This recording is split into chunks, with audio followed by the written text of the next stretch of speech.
আসসালামু আলাইকুম এভরিওয়ান, আশা করছি সকলে ভালো আছেন। আমাদের আজকের রেসিপি রমজানের স্পেশাল ছোলা বুট রান্না। ছোলা বুট ঘরে কিভাবে খুব সুন্দরভাবে রান্না করতে হয় সেটাই আমি আপনাদের সাথে শেয়ার করব। দোকানের থেকেও কিন্তু অনেক বেশি মজার হয় এরকম রান্না করলে ছোলা বুটটা।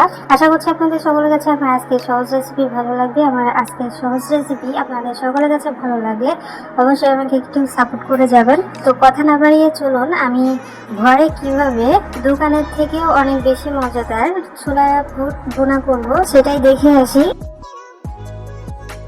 তো ছোলা বুট রান্না করার জন্য আমি একটা কড়াই খুব সুন্দরভাবে গরম করে নিয়েছি। তার মধ্যে দিয়ে দিলাম পরিমাণ মতো সয়াবিন তেল। তেলটা যখন গরম হয়ে গেছে তখন এখানে দিয়ে দিব কিছু পেঁয়াজ কুচি দিয়ে অনবরত নেড়ে চেড়ে একটু ভেজে নিতে হবে, একটু সফট করে নিতে হবে। তো দেখতে পাচ্ছেন আমি পেঁয়াজটা কিন্তু একটু সফট করে নিয়েছি। পেঁয়াজটা যখন একটু সফট হয়ে যাবে তখন এখানে দিয়ে দিতে হবে আদা রসুন বাটা দিয়ে আবারও খুব সুন্দর করে অনবরত নেড়ে চেড়ে ভেজে নিতে হবে যতক্ষণ না পর্যন্ত আদা রসুনের কাঁচা গন্ধটা চলে যাচ্ছে, ঠিক ততক্ষণ পর্যন্ত। তো দেখতে পাচ্ছেন আমাদের আদা রসুন থেকে কিন্তু গন্ধটা চলে গেছে।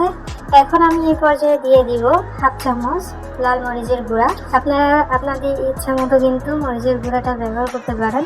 যখন দেখবেন যে নিচে লেগে যাচ্ছে তখন এখানে দিয়ে দিতে হবে সামান্য একটু পানি দিয়ে আবারও খুব সুন্দর করে নেড়ে চেড়ে মশলাটাকে ভেজে নিতে হবে। মশলাটা যখন খুব সুন্দরভাবে ভাজা হয়ে যাবে তখন এখানে দিয়ে দিব হাফ চামচ লবণ, অর্থাৎ স্বাদ মতো লবণ দিয়ে দিবেন। আর দিয়ে দিব হাফ টিস্পুনের মতো হলুদের গুঁড়া। এখন এই সমস্ত দিয়ে আমি আবার খুব সুন্দর করে নেড়ে চেড়ে ভেজে নিব। আর তারপর এখানে দিয়ে দিব এলাচ আর হলো জিরা আমি বেটে রেখেছিলাম সেটা দিয়ে দিলাম। তারপর এখানে দিয়ে দিব দারুচিনি বাটা। আমি সমস্ত কিছু কিন্তু শিলপাটায় বেটে নিয়েছি। বেটে তারপরে আমি আজকে ছোলা বুটটা রান্না করব। তো দেখতে পাচ্ছেন আমি সমস্ত মশলাপাতি দিয়ে তারপরে আবার খুব সুন্দর করে ভালো করে নেড়ে চেড়ে মশলাটাকে কষিয়ে নিতে হবে। মশলাটা যখন খুব সুন্দরভাবে কষানো হয়ে গেলে আগে থেকেই আমি ছোলা এবং সাথে কিছু আলুও সিদ্ধ করে রেখেছিলাম, সেই আলু আর ছোলা বুটটা আপনি এখানে দিয়ে দিলাম। দিয়ে অনবরত নেড়ে চেড়ে নিতে হবে।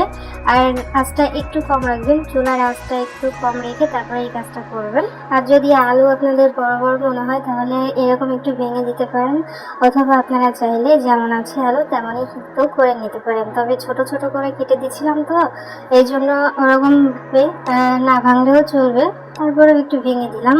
তো 2-5 মিনিট অনবরত নেড়ে চেড়ে নিলেই কিন্তু আমাদের ছোলা বুটটা রান্না কমপ্লিট হয়ে যাবে। আর শেষ পর্যায়ে দিচ্ছি 2টো কাঁচামরিচ আমি ফালি করে রেখেছিলাম, সেই 2টো কাঁচামরিচ আমি এখানে অ্যাড করছি।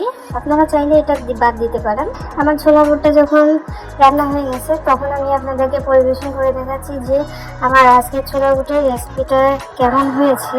ঘরে যদি এরকম সুন্দর ছোলা বুট তৈরি করতে পারেন ইফতারের জন্য তাহলে কিন্তু বাইরে থেকে আপনাদেরকে আর ছোলা বুট কিনে খেতে হবে না। আর আমার মনে হয় ঘরের যে কোনো জিনিস তৈরি করা কিন্তু একদম স্বাস্থ্যসম্মত হয়। তো আপনারা ইফতারিতে বাইরে থেকে ছোলা বুট না কিনে ঘরে কিন্তু তৈরি করতে পারেন। দেখলেন তো কতটা সহজ। ফাইনালি আমাদের আজকের রেসিপি এতটুকুই। আমাদের আজকের ইফতার রেসিপি কেমন লাগবে অবশ্যই কমেন্ট করে যাবেন। সবাই ভালো থাকবেন, সুস্থ থাকবেন। আমাদের পরবর্তী ভিডিও দেখার আমন্ত্রণ জানিয়ে যেখানে বিদায় নিচ্ছি। আল্লাহ হাফিজ।